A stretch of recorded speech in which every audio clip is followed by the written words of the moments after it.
So, going from the potions and the lotions that didn't seem to be working, I remember then I was starting to resort to hats.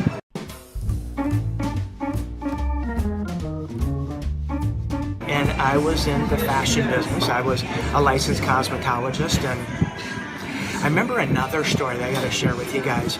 I was also a dance instructor. I taught, ballroom dancing, the swing, the hustle, and that was my life, especially on the weekends. I would go downtown Minneapolis to First Avenue, and you could usually find me on Friday night, down dancing at First Avenue.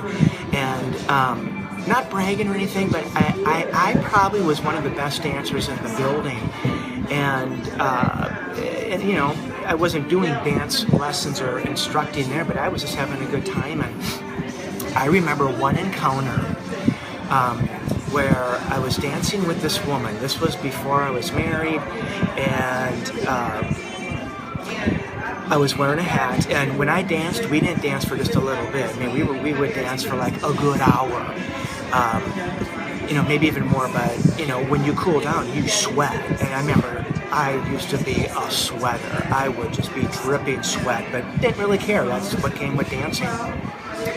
But when you sweat and you're producing a greasy head and you're wearing a hat to boot, let's just say that's not a good formula for looking good and having a good appearance.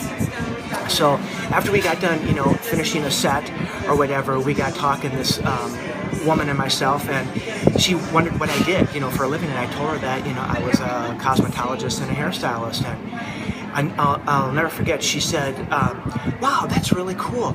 Let's see what your hair looks like. And she proceeded to take off the hat, and I went, oh, no. And it literally went from the conversation, her, looking me, in my eyes, to looking up at, my forehead. And I could feel what she was thinking. I could literally hear her thoughts. And next thing I know, she had to excuse herself to go to the bathroom or something, and never did see her. What an eye-opener. As a matter of fact, I have a photo, if you give me a second here, of like what my hair looked like, especially when it was greasy and wet.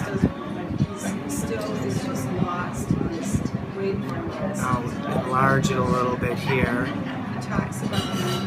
But this is what it looked like. And I bet you it looked really similar to that when I took my hair off. It was flattened out.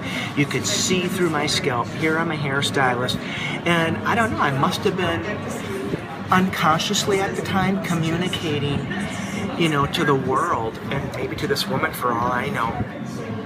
I was communicating that I was insecure, with my hair.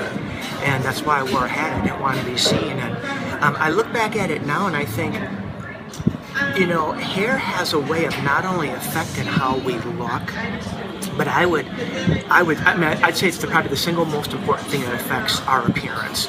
It's because it's what frames our face, and the first thing that people look at is our eyes. And when I look back at it, not only does it affect how we look, but I think equally important how we feel about ourselves. And I think a hat just made me feel better. And that's why I did it. And I can't tell you the number of people that come in now, especially men. I would venture to say probably 50% of the men that come in for consultations are wearing a baseball hat or a hat of some sort. Not just necessarily young men either. I mean, there's guys that are my age, that are in their middle 50s, that come in with a baseball hat. And unconsciously, I think that's why they're doing it. They feel it, they look better with it, and if they look better, they feel better about it. So anyway, those were kind of some of the few things that I did prior to getting into the business. And as I reflect back on it, I often ask myself what kept me from getting into this business, because as a young male in the hair business, and I was in my very early 20s, and so it really bothered me back then,